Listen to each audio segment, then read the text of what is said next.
इष्टतम जकातनी अंदर एक आकृति આપણે જોઈ ગયા કે ક્યારે इष्टतम जकात છે એ હોય છે તો કે જ્યારે જકાત નાખનાર દેશનો પ્રસ્તાવ વક્ર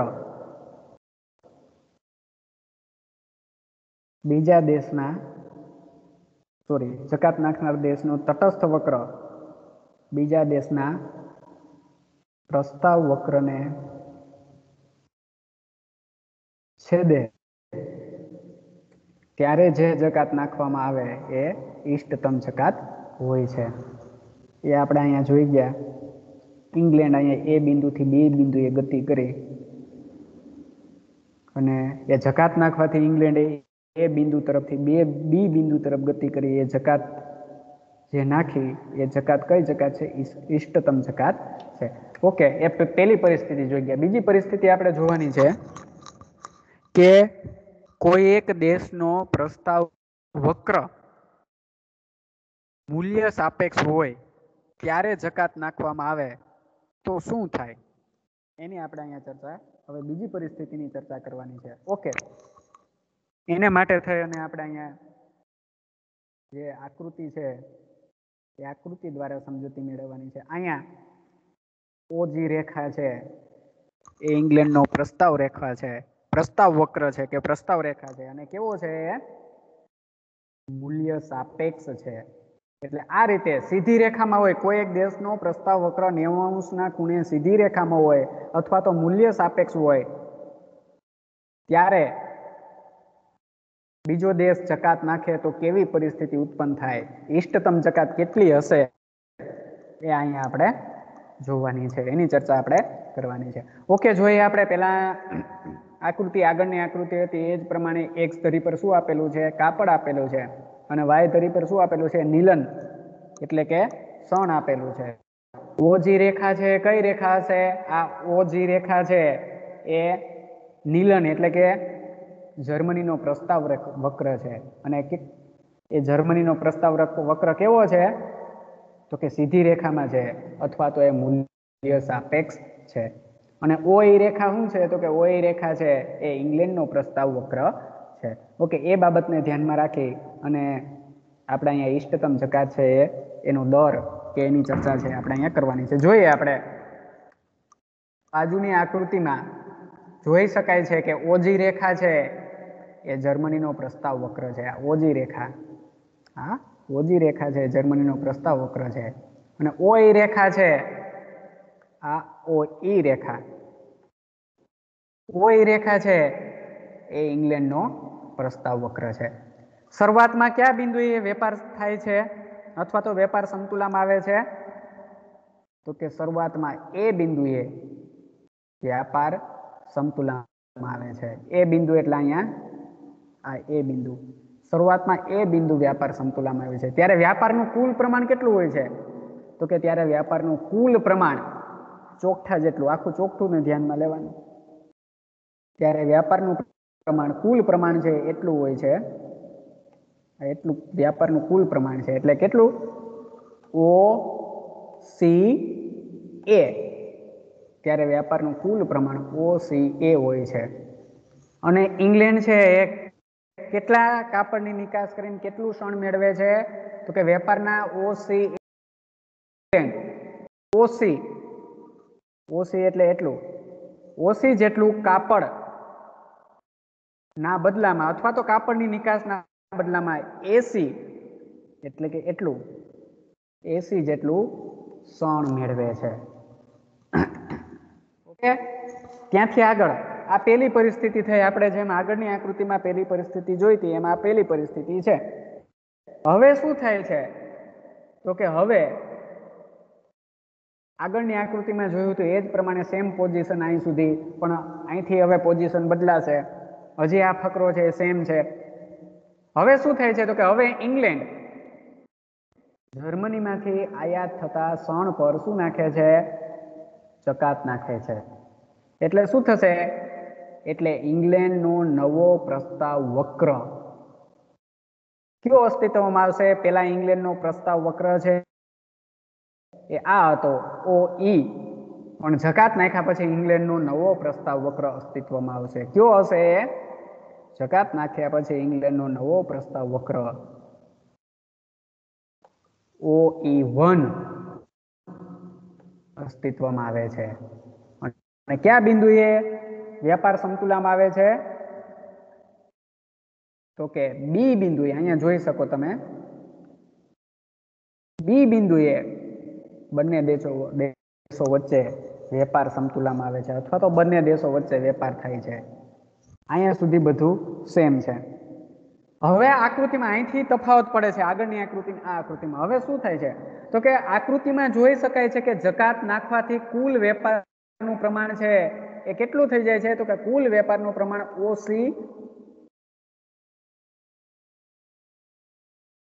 OCB1 થઈ જાય છે. અહીંયા B1 લખતા ભૂલાઈ ગયું, રહી ગયેલું છે, છૂટેલું છે. કુલ વેપારનું પ્રમાણ કેટલું થાય છે? તો કે કુલ વેપારનું પ્રમાણ OC1 B થઈ જાય છે. કેટલું? તો કે એટલું. કુલ વેપારનું પ્રમાણ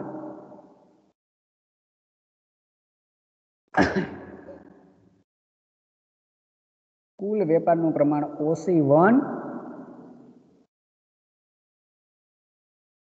B થઈ જાય છે. જકાત નાખ્યા પહેલા કુલ વેપારનું પ્રમાણ કેટલું હતું? તો કે જકાત નાખ્યા પહેલા કુલ વેપારનું પ્રમાણ OC A એટલે કે આટલું કુલ વેપારનું પ્રમાણ હતું. એટલે જકાત નાખવાથી કુલ વેપારનું પ્રમાણ છે એ OC1 B થાય છે, જે OCA એટલે કે આ મોટું ચોકઠું છે, આ OC અને A OC કરતા કેવું છે? OCA કરતા ઓછું છે. હવે ઇંગ્લેન્ડ કેટલા કાપડના બદલામાં કેટલું શણ મેળવી શકે છે? ઇંગ્લેન્ડ છે અહીંયા OC1 એટલે એટલું, આ OC1 કાપડના બદલામાં BC1 શણ મેળવી શકે છે. એટલે કે આ BC1 શણ મેળવી શકે છે.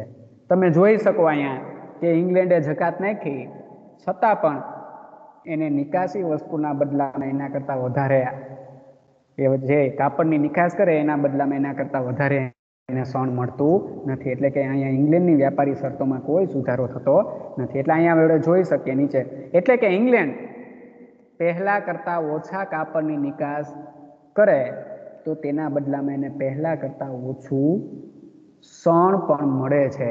એટલે કે અહીંયા ઇંગ્લેન્ડની વ્યાપારી શરતોમાં કોઈ સુધારો થતો નથી. પેલી આકૃતિમાં આપણે જોતા હતા, જોઈ શકો અહીંયા એકવાર તમને બતાવી દઉં. આકૃતિ જોઈ શકો અહીંયા જકાત નાખ્યા પછી ઇંગ્લેન્ડ માત્ર OM1 એટલું જ કાપડ નિકાસ કરતો હતો, પણ એના બદલામાં એને BM1 જેટલું એટલે કે ઘણું કાપડ મળતું હતું. પણ એનો પ્રસ્તાવ વક્ર જુદો હતો. પણ એકમ મૂલ્ય સાપેક્ષ પ્રસ્તાવ વક્ર હોય ત્યારે તમે જોઈ શકો કે ઇંગ્લેન્ડ ઓછા કાપડની નિકાસ કરે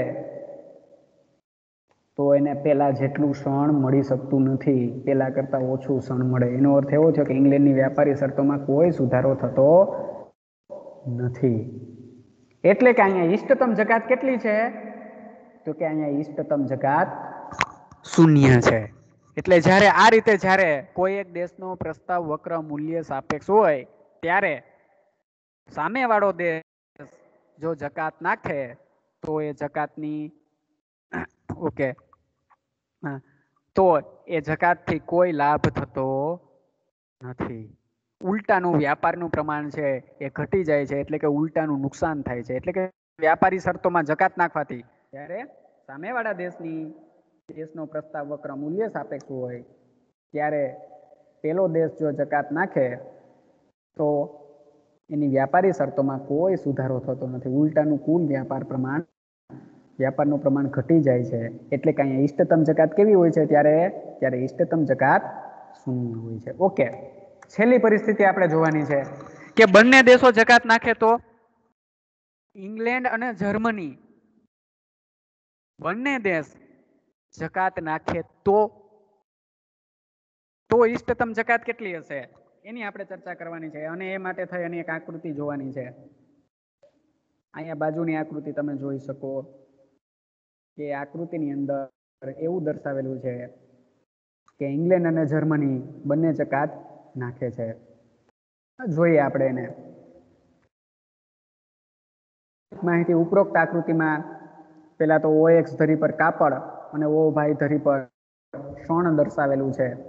આકૃતિની અંદર જે OG રેખા આવેલી છે, કઈ રેખા છે? તો કે OG રેખા છે. આ OG રેખા છે એ જર્મનીનો પ્રસ્તાવ વક્ર છે અને આ OE રેખા છે એ ઇંગ્લેન્ડનો પ્રસ્તાવ વક્ર છે. અહીંયા તમે જોઈ શકો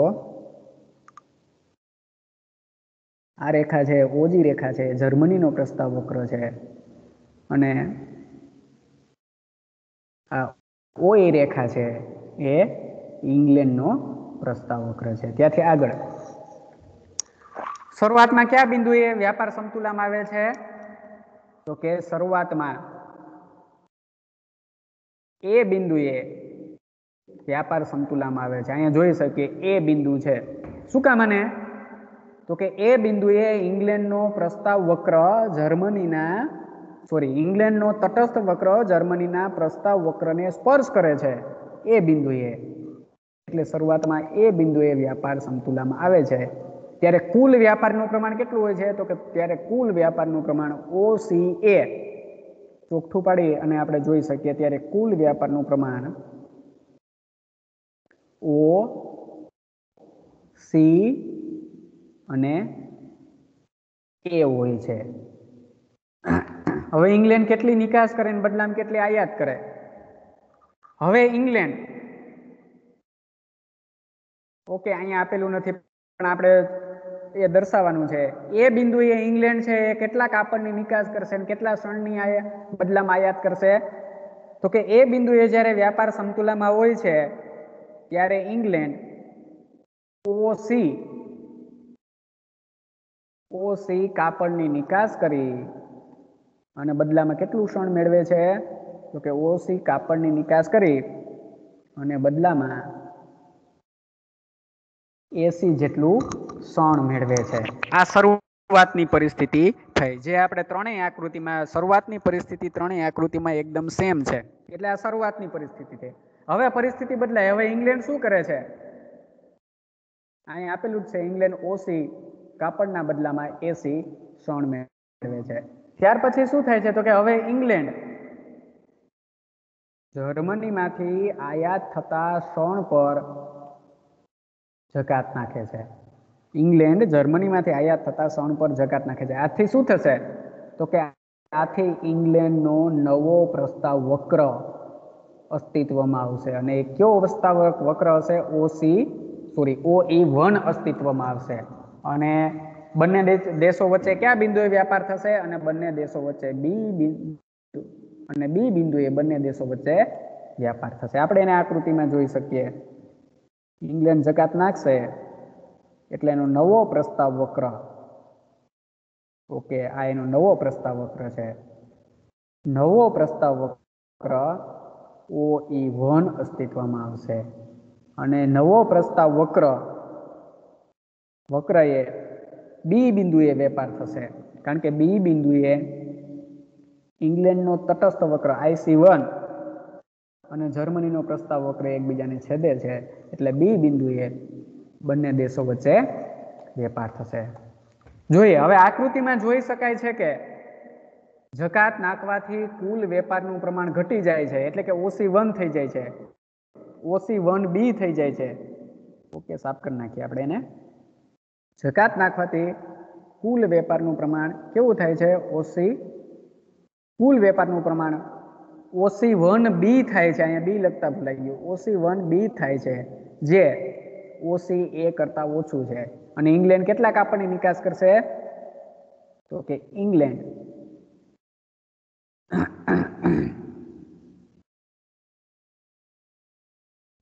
અહીંયા OC1 ને બદલે અહીંયા OC2 લખી નાખીએ કારણ કે અહીંયા OC2 દર્શાવેલું છે.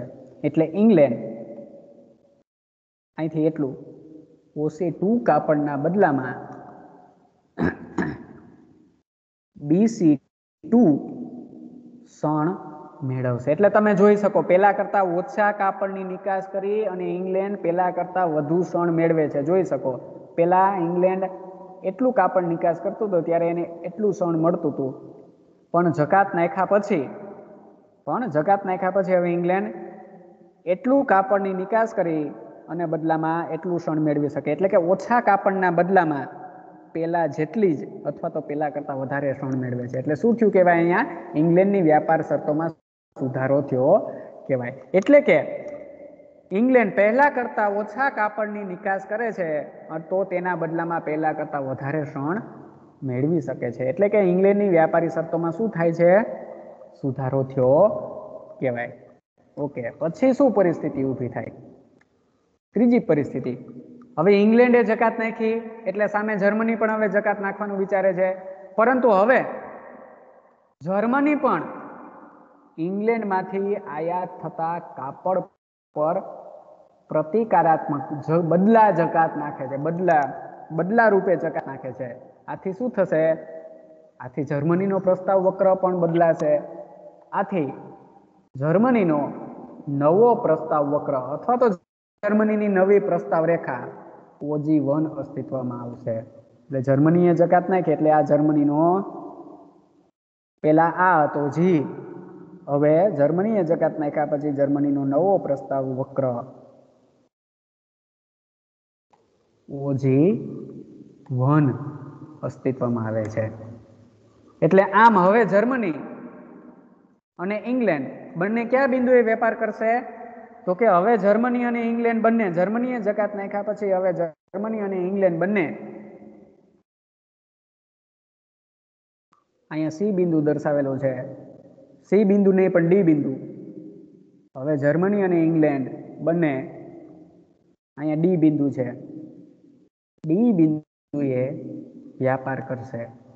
જેથી બી બિંદુએ અહીંયા બી બિંદુ, જેથી બી બિંદુએ ઇંગ્લેન્ડને વ્યાપારી શરતોમાં જે સુધારો થયો હતો એ નાબૂદ થઈ જાય. તમે જોઈ શકો અહીંયા બી બિંદુએ બંને વ્યાપાર કરતા હતા ત્યારે ઇંગ્લેન્ડ એટલા સણના બદલામાં કાપડના બદલામાં ઘણું બધી સણ મેળવી શકતા હતા, પણ હવે જર્મનીએ જકાત નાખ્યા પછી ડી બિંદુએ બંને વ્યાપાર કરે ત્યારે ઇંગ્લેન્ડ OC1 એટલે કે એટલા કાપડના બદલામાં માત્ર એટલું જ, એટલે કે DC1 જેટલું જ એ સણ મેળવી શકે છે. પેલા અહીંથી અહીંયા સણ મેળવતો હતો, એટલે કે પેલા કરતા ઓછું સણ હવે એને મળે છે. એટલે શું થયું કહેવાય? અહીંયા ઇંગ્લેન્ડની વ્યાપારી શરતમાં જે સુધારો થયો હતો એ નાબૂદ થઈ ગયો હતો. પેલા ઇંગ્લેન્ડને એટલું વધારે સણ મળતું હતું એ હવે મળતું નથી, એટલે કે વેપારી શરતોમાં થયેલો સુધારો નાબૂદ થઈ ગયો.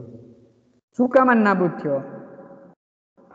તો કે કારણ કે હવે ઇંગ્લેન્ડને OC2, અહીંયા ફરી પાછી ભૂલ છે મારી, હવે ઇંગ્લેન્ડને OC1 એટલે કે અહીંયા OC1 કાપડના બદલામાં C2D એટલે ફરી પાછી ત્યાં ભૂલ, C1D સણ મળે છે. એટલે કે C1D એટલે કે એટલું સણ મળે છે. એટલે કે અહીં ઇંગ્લેન્ડને કાપડના બદલામાં વધારે સણ મળતું હતું એ હવે મળતું નથી. એટલે ઇંગ્લેન્ડની વ્યાપારી શરતો છે એ સુધારો થયેલો હતો એ નાબૂદ થઈ ગયો. એટલે કે વેપારી શરતની હકારાત્મક અસર નાબૂદ થાય છે અને ઇષ્ટતમ જકાત કેવી થઈ જાય છે? શૂન્ય થઈ જાય છે. એટલે આમ જો બંને દેશ એકબીજા દેશમાંથી આયાત થતી વસ્તુ પર, એટલે કે ઇંગ્લેન્ડ અને જર્મની અથવા તો બીજા કોઈ પણ દેશ હોય વારંવાર જકાત નાખે તો શું થશે? અંતે આંતરરાષ્ટ્રીય વ્યાપાર શૂન્ય થઈ જાય. હવે ફરી પાછો ઇંગ્લેન્ડ જકાત નાખે તો શું થાય? ફરી પાછો ઇંગ્લેન્ડ જકાત નાખે તો અહીંયા નવો પ્રસ્તાવ વક્ર અસ્તિત્વમાં આવે, OE2. ફરી પાછો જર્મની જકાત નાખશે તો ફરી પાછો નવો પ્રસ્તાવ વક્ર જર્મનીનો અસ્તિત્વમાં આવશે, OG2. અને ઇંગ્લેન્ડની વ્યાપારી શરતોમાં સુધારો થયો તો એ નાબૂદ થઈ જશે. ફરી પાછો ઇંગ્લેન્ડ છે જકાત નાખશે તો ફરી પાછો નવો પ્રસ્તાવ વક્ર આ રીતે અસ્તિત્વમાં આવશે, OE3. એટલે ફરી પાછી જર્મની જકાત નાખશે પ્રતિકારાત્મક રૂપે, એટલે OG3. આમ બંને દેશો જકાત નાખતા નાખતા ક્યાં સુધી જકાત નાખશે કે અહીંયા આવી જાય આ બિંદુએ, એટલે વ્યાપાર કેવો થઈ જશે? શૂન્ય થઈ જશે. એટલે આમ જો બંને દેશ એકબીજા દેશોમાંથી આયાત થતી વસ્તુ પર વારંવાર જકાત નાખશે તો અંતે આંતરરાષ્ટ્રીય વ્યાપાર શૂન્ય, બંને દેશો વચ્ચે થતો આંતરરાષ્ટ્રીય વ્યાપાર છે એ શૂન્ય થઈ જશે. ઓકે ઓકે, અહીંયા આભાર. અહીંયા આપણો ત્રીજો યુનિટ છે એ પૂરો થાય છે. આંતરરાષ્ટ્રીય ઓકે, એક જ મિનિટ.